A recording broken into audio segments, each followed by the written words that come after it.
Jim Blocky, Real Ed Aid. In my next few vlogs, I'll be referring to what is happening in America's public schools, and some of the things I'm going to tell you about are going to be shocking, totally unbelievable. And these will be just a few of the stories that you could read about in my book, Public Schools, the Worst Case of Child Abuse in American History. Now, I believe I will get few arguments when I say that the most important subject in education should be reading, and reading English. For you see, any citizen of America to have the same opportunities that our founders wrote about in the Declaration, reading English is imperative. Now, reading is not only imperative for our opportunities, it is equally vital to ensure that we remain aware of what's going on around us, what our leaders in Washington are doing.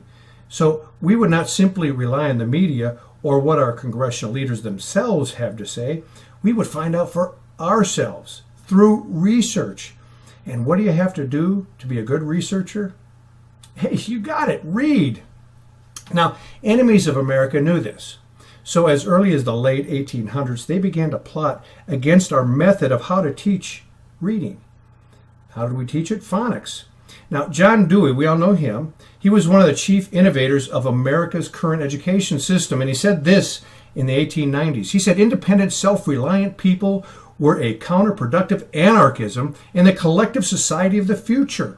In such a world, people who read too well or too early are dangerous because they become privately empowered. They know too much, and they know how to find out what they don't know by themselves without consulting the experts. Can you believe that? How terrible is that?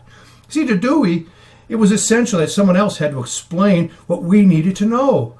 What was it Nancy Pelosi said about Obamacare? We need to pass it to find out what's in it. Come on, how'd that work out for us? You know, Dewey also said that the true center of correlation on the school subjects is not science, nor literature, nor geography, nor even our history, but the child's social activity.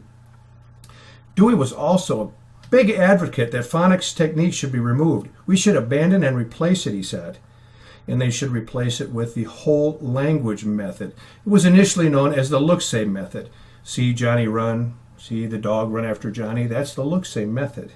So you have to understand that Dewey was a socialist, and he believed the best way to begin to manipulate America into socialism was to create ineffectual readers, because then our children would have to grow up having to consult the so-called experts. And who are those experts? Yeah, the libs and the media.